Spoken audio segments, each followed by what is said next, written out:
এখানে একটা স্পর্শক টানবে, তাহলে এই পয়েন্টে এই স্পর্শক টানলে এই স্পর্শকে এটা কি 90 ডিগ্রি কোণ করছে। আমার কি প্রয়োজন? আপতন বিন্দুতে অঙ্কিত অভিলম্ব প্রয়োজন। আপতন বিন্দুতে আমি অভিলম্বটা দেখতে পাই। আপতন বিন্দু কোনটা? আর বিন্দুটা। তাহলে আর বিন্দুতে অভিলম্ব অঙ্কন করলে কি করব? এই বক্রতা কেন্দ্র আর আর বিন্দু যুক্ত করব, বাড়িয়ে দেবো, এটাই হলো অভিলম্ব। হাই, আমি রিজওয়ানা আক্তার। তো মাধ্যমিক 2026-এর জন্য আলো চ্যাপ্টারটির মধ্যে উত্তল দর্পণের ক্ষেত্রে আর সমান 2f এই প্রমাণটি আমি তোমাদের আজ শেখাবো বা বোঝাবো বা করে দেখাবো, যাই ভাবতে পারো। ভিডিওটি শেষ পর্যন্ত অবশ্যই দেখবে এবং দেখার পর কেমন লাগলো কমেন্টে অবশ্যই জানাবে। বুঝতে পেরেছো কিনা অবশ্যই জানাবে, আর বুঝতে না পারলে সেটাও জানাবে। আর যদি ভালো লেগে থাকে লাইক অ্যান্ড হাইপ করে দিও। বেশ, আমি ছবিটা আগে এঁকে রাখলাম, এর আগে ভিডিও করে নিয়েছিলাম, ঠিক আছে, সেটা গন্ডগোল হয়ে গেল, মানে শুট হয়নি ভালো করে, দিয়ে সেজন্য আবার আবার করতে হচ্ছে। বেশ, এটা হচ্ছে উত্তল দর্পণ। উত্তল দর্পণ কেমন দেখতে জানো? এই দিকটা উঠে উঠে আছে, মানে এই দিকে আলোটা পড়বে, এই দিকে কোনো প্রতিফলন হবে না, প্রতিফলনটা হবে এই দিকে। এই উত্তল দর্পণ যে গোলকের অংশ, সেই গোলকটা হচ্ছে এটা, ধর তার কেন্দ্র এটা, সেটা উত্তল দর্পণের কি হবে? বক্রতা কেন্দ্র। এটা হচ্ছে ফোকাস। প্রমাণ কি করতে হবে? এই যে দৈর্ঘ্যটা স্মল এফ আর এটা যে বক্রতা ব্যাসার্ধ আর সমান 2f, এটা প্রমাণ আমাদের করতে হবে। কিভাবে প্রমাণ করব? দেখো, এটা প্রধান অক্ষ, এই প্রধান অক্ষের সমান্তরাল একটা আলোক রশ্মি আমি এঁকেছি, যেটা পি বিন্দু আর বিন্দুতে উত্তল দর্পণের উপর আপতিত হলো। আপতিত হওয়ার পর কি হয়? প্রতিফলিত হয়। তো প্রতিফলন হওয়ার পর প্রতিফলিত রশ্মি কোন অভিমুখে যাবে সেটা আমরা কি জানি? যে সমান্তরাল রশ্মিগুচ্ছ পড়লে অবশ্য এই প্রধান অক্ষের সাথে ফোকাস বিন্দু দিকে যাবে, কিংবা ফোকাস বিন্দু থেকে অপসৃত হচ্ছে বলে মনে হবে। সেকেন্ড কেসটা এটার জন্য, উত্তল দর্পণের জন্য। অবতল দর্পণের ক্ষেত্রে কি হয়? এটা ফোকাস, এটা বক্রতা কেন্দ্র, আলো পড়লো প্রধান অক্ষের সমান্তরাল, এইদিকে যায়, ফোকাস বিন্দু দিয়ে যায়। আর এক্ষেত্রে ফোকাস বিন্দু থেকে অপসৃত হচ্ছে বলে মনে হয়, ইমাজিনেশন, কল্পনা, এটা মনে হচ্ছে যে এখান থেকে অপসৃত হচ্ছে, দিয়ে এইদিকে যাচ্ছে, হলো? বেশ, আমরা প্রতিফলনের দুটো সূত্র পড়েছি। সেকেন্ড সূত্রটা বলছি, আপতন কোণ আর প্রতিফলন কোণ সমান হয়। আপতন কোণ প্রতিফলন কোণ কিভাবে বুঝবো? তার জন্য অভিলম্ব প্রয়োজন। এটা দিয়ে আগে বোঝো, এটা হলো একটা তল, এখানে আলো পড়লো, এখানে আলো চলে গেল, এটা হলো আপতন কোণ, এটা হলো প্রতিফলন কোণ। আপতন কোণ কোনটাকে বলবো? অভিলম্বের সঙ্গে আপতিত রশ্মি যে কোণটা করবে, এই কোণটাকে তো বলবো না। অভিলম্ব আর আপতিত রশ্মি, আর প্রতিফলন কোণ অভিলম্ব আর প্রতিফলিত রশ্মির মধ্যবর্তী কোণ। তাহলে এক্ষেত্রে অভিলম্ব কোনটা? এই বক্রতা কেন্দ্র থেকে এই পর্যন্ত আমি একটা সরলরেখা টানলাম, এটা হলো বক্রতা ব্যাসার্ধ, এটাকে বর্ধিত করে দিলাম, বাড়িয়ে দিলাম। এবার যেটা বাড়িয়ে দিলাম এটাই হলো এই পয়েন্টে অভিলম্ব।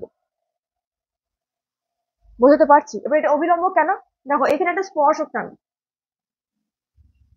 এটা ধরো স্পর্শক, তাহলে এই পয়েন্টে এই স্পর্শক টানলে এই স্পর্শকে এটা কি 90 ডিগ্রি কোণ করছে। আমার কি প্রয়োজন? আপতন বিন্দুতে অঙ্কিত অভিলম্ব প্রয়োজন। আপতন বিন্দুতে আমি অভিলম্বটা দেখতে পাই। আপতন বিন্দু কোনটা? আর বিন্দুটা। তাহলে আর বিন্দুতে অভিলম্ব অঙ্কন করলে কি করব? এই বক্রতা কেন্দ্র আর আর বিন্দু যুক্ত করব, বাড়িয়ে দেবো, এটাই হলো অভিলম্ব।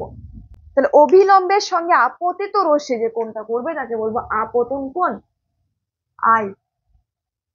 অভিলম্বের সঙ্গে প্রতিফলিত রশ্মি যে কোণটা করবে সেটা হলো প্রতিফলন কোণ, সেটাকে বলা হচ্ছে আর। আর আমরা জানি আই সমান আর হয়।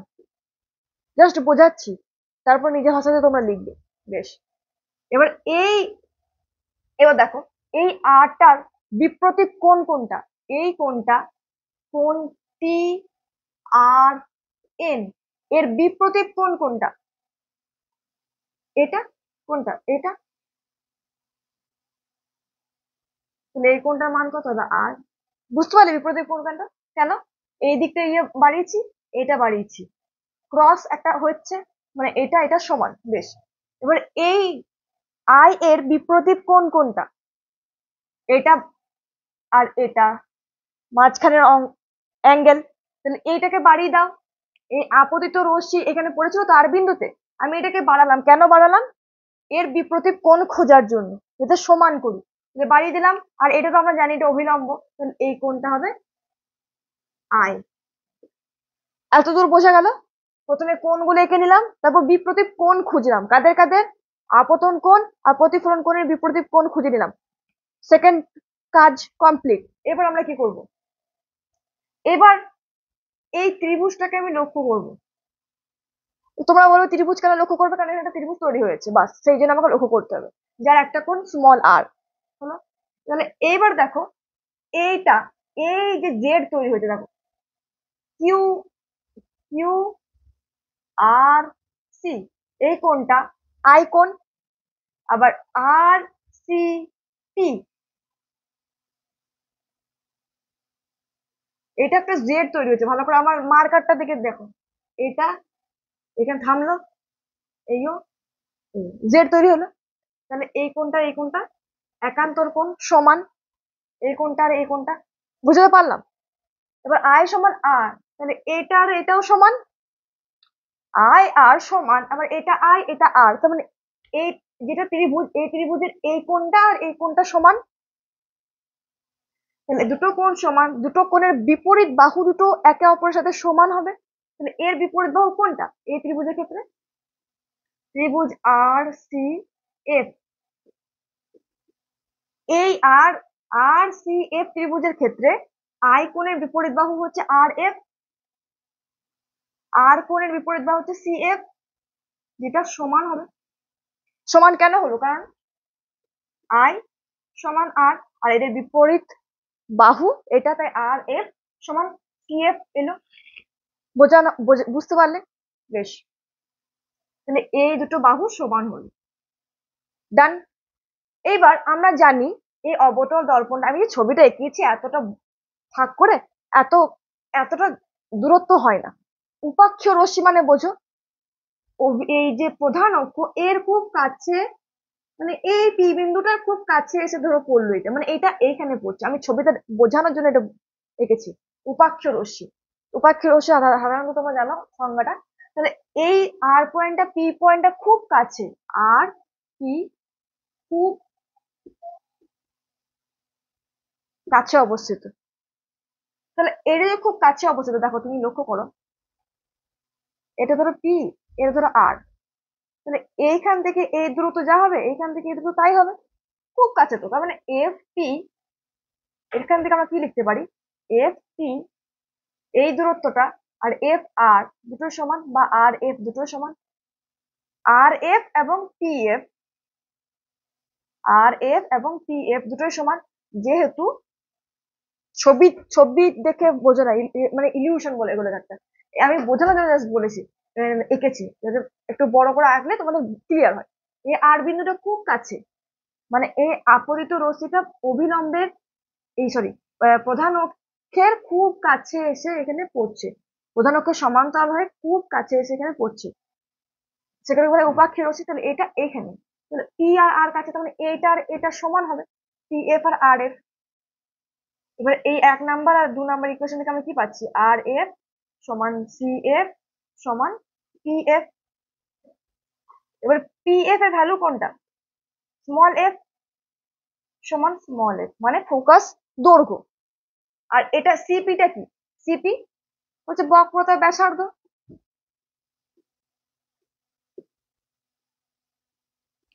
এটাকে স্মল আর দিয়ে লেখা হয়। এবার এই সিপি সমান, আমি এটা লিখতে পারি C F plus F P বা পি এফ, যা লিখবে পি এফ লিখছি, C F plus P F, C F plus P F. আর সি এফ আর পি এফ দুটো সমান, দুটো সমান তো, দুটো সমান হলে F plus F, two F. আর সিপি মানে কি? আর, তাহলে আর সমান টু এফ। আমি প্রমাণ করে নিলাম প্রথম দিকে, আরেকবার সামারি দিয়ে দিই। উত্তল দর্পণ এরকম, এই দিকে প্রতিফলন হবে, এইদিকে কোনো প্রতিফলন হবে না, এইদিকে রূপোলি পর্দা দেওয়া আছে, রূপোর প্রলেপ দেওয়া আছে, তাহলে এইদিকে প্রতিফলন হবে। এদিক থেকে আলো এসে এখানে পড়লো, আলো এসে পড়ার পর প্রধান অক্ষের সমান্তরাল আলোক রশ্মি এসে পড়ার পর কোন দিক থেকে অপসৃত হচ্ছে বলে মনে হয়? ফোকাস বিন্দু থেকে অপসৃত হচ্ছে বলে মনে হয়। আর অবতল দর্পণের ক্ষেত্রে ফোকাস এসে মিলিত হয়। এরপর আমরা কি করলাম, প্রথমে ছবি রেখে নিলাম কি কি উত্তল দর্পণে কি হয়, এরকম হয়। জাস্ট ডট গুলো এঁকে নিলাম যেভাবে আমি প্রথমে এঁকেছিলাম। ভালো করে দেখবে, প্রথমে স্ক্রিনশট নিয়ে নাও, প্রথমে ছবিটা কিরকম আঁকা ছিল স্ক্রিনশট নিয়ে নাও, তারপরে আস্তে আস্তে কিভাবে আঁকছি স্ক্রিনশট নিয়ে নাও আবার।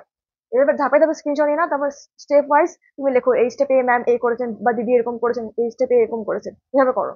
দেন আই আর বার করলাম, তার জন্য অভিলম্ব অঙ্কন করলাম, অভিলম্ব কোণটা বোঝালাম। তারপর আই এবং আর এর বিপরীত কোণ বার করলাম। কেন বার করলাম? সহজ হবে বলে, এটা নিয়ম, স্টেপ 2 সরি।